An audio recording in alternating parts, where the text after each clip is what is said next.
Um, our first Come Follow Me lesson was wonderful. Thank you for all your questions. This gave me an opportunity to search about the answers, and this is what I came across with regarding what we have studied in Abraham chapter 3, verse 23, which says, "And God saw these souls that they were good. And he stood in the midst of them, and he said, These I will make my rulers. For he stood among those that were spirits, and he saw that they were good. And he said unto Abraham, Thou art one of them. Thou wast chosen before thou wast born." I came across the question of what's the difference between predestination and foreordination. Many Christian churches, according to this source in thechurchofjesuschrist.org, our official church website, says that there is a kind of confusion between predestined and foreordained, as sometimes we regard it as synonymous. However, it says our modern day church leaders have distinguished between them. Predestination is not a part of Latter-day Saint doctrine. Foreordination is. The prophet Joseph Smith clearly taught that individuals were foreordained in premortality to certain missions in mortality. So when I said I was foreordained for this calling, it means probably related to what the prophet says. Every man who has a calling to minister to the inhabitants of the world was ordained to that very purpose in the grand council in heaven before this world was. He wrote. Several scriptures refer to foreordination. They tell us that Abraham was chosen before he was born, and that Jeremiah was ordained a prophet unto the nations before his birth. The Book of Mormon says that others were also called and prepared from the foundation of the world according to the foreknowledge of God on account of their exceeding faith and good works. Alma 13, verse 3.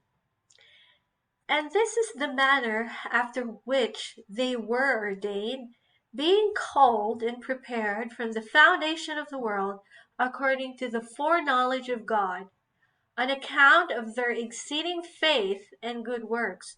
So does that mean that when we are faithful and that we have done so much good in this life, that it was, not now, but it even started before we came to this earth? In the first place, being left to choose good or evil, therefore they have chosen good, and exercising exceedingly great faith, are called with a holy calling, yea, with that holy calling which was prepared with, and according to a preparatory redemption for such. So a holy calling. Now let's move further to reading the next part of the article. Several scriptures refer to foreordinations. They tell us that, okay, we've already went through that. Elder Bruce R. McConkie wrote that the Lord foreordained chosen spirit children in pre-existence and assigned them to come to earth at particular times and places so that they might aid in furthering his divine will. These pre-existence appointments made according to the foreknowledge of God the Father simply designated certain individuals to perform missions which the Lord in his wisdom knew they had the talent and capacities to do. Foreordination is thus different from predestination. There is no divine compulsion to ensure that a person who is foreordained to a particular calling will fulfill his or her task. Well, why? Why then does Paul speak of predestination?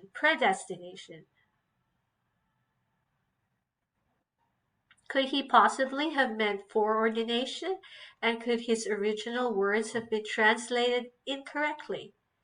To discover what Paul meant in Romans 8 verses 29 to 30, we must study his other writings. In his letter to Timothy, Paul wrote that God will have all men to be saved and come unto the knowledge of the truth. Paul's lifelong labor among the Gentiles is evidence that he believed that God loved all people and that salvation was available to all who would come unto Christ, repent, be baptized, and keep the commandments.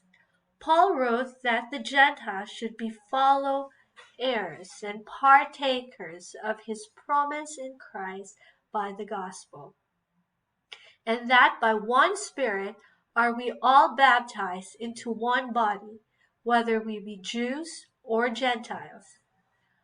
Paul told the Galatians, as many of you has been baptized unto Christ, and have put on in Christ, and if ye be Christ, then ye are Abraham's seed, and heirs according to the promise. On the questions of agency and accountability, Paul taught that God will render to man according to his deeds, for there is no respect of persons with God.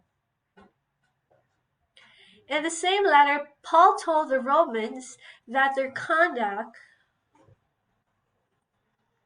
would determine their eternal reward. Know ye not his servants ye are to whom ye obey, whether of sin unto death or of obedience unto righteousness. Paul's letters also make it clear that the elect can fall from grace and thus lose their reward. In fact, Paul claimed no guarantee of his own salvation. One of his favorite themes was the necessity of holding steadfast unto the end. Such constant exhortations to righteousness would hardly seem necessary if he had believed that human beings did not help determine their own eternal destinies by their conduct during mortality. From these scriptures it seems clear that Paul did not believe in predestination, at least as the Calvinist defines the term, but then we might ask, did Paul believe in and teach the doctrine of foreordination, as we define the term? Again, to find out, we need to study Paul's writings. He himself said that he had been set apart before he was born. He wrote to Timothy of their holy calling given before the world began. To the Ephesians he said that the Lord had chosen us in him before the foundation of the world to receive the gospel and its blessings. We can find this in Ephesians 1, 3-5. Blessed be the God and Father of our Lord Jesus Christ, who had blessed us with all spiritual blessings in heavenly places in Christ, according as he had chosen us in him before the foundation of the world, that we should be holy and without blame before him in love, having predestinated us unto the adoption of children by Jesus Christ to himself, according to the good pleasure of his will. So he told the Thessalonian members that God had from the beginning chosen you to salvation through sanctification of the Spirit and belief of the truth. Indeed, all people are foreordained to salvation and exaltation. But to fulfill that foreordination, they must accept the ordinances of the gospel, keep the commandments, and endure to the end. But if Paul did not believe in predestination, why does the passage in Hebrews refer to it? Could those who translated the King James Version have erred in using the English word predestinate to convey the meaning of foreordination? or foreordain? Possibly the problem arises because the Greek word prorizo, which is made up of the prefix pro, meaning before or in front of, beforehand or earlier, and the verb orizo, meaning to determine, mark out, designate, destine, ordain or appoint, or to divide or separate from, to pre-appoint or preordain, can be translated a number of different ways. In fact, various combinations of words have been used to translate the term over a period covering hundreds of years. The examples on page 31 come from various translations of Romans 8:29-30. And note how the same idea is translated in a number of different ways.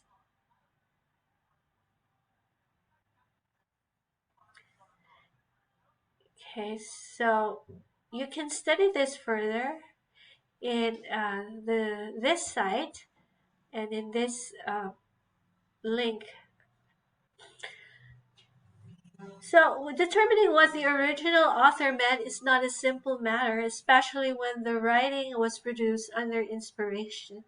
As Peter warns, no prophecy of the scripture is of any private interpretation, for the prophecy came not in old time by the will of man, but holy men of God spake as they were moved by the Holy Ghost.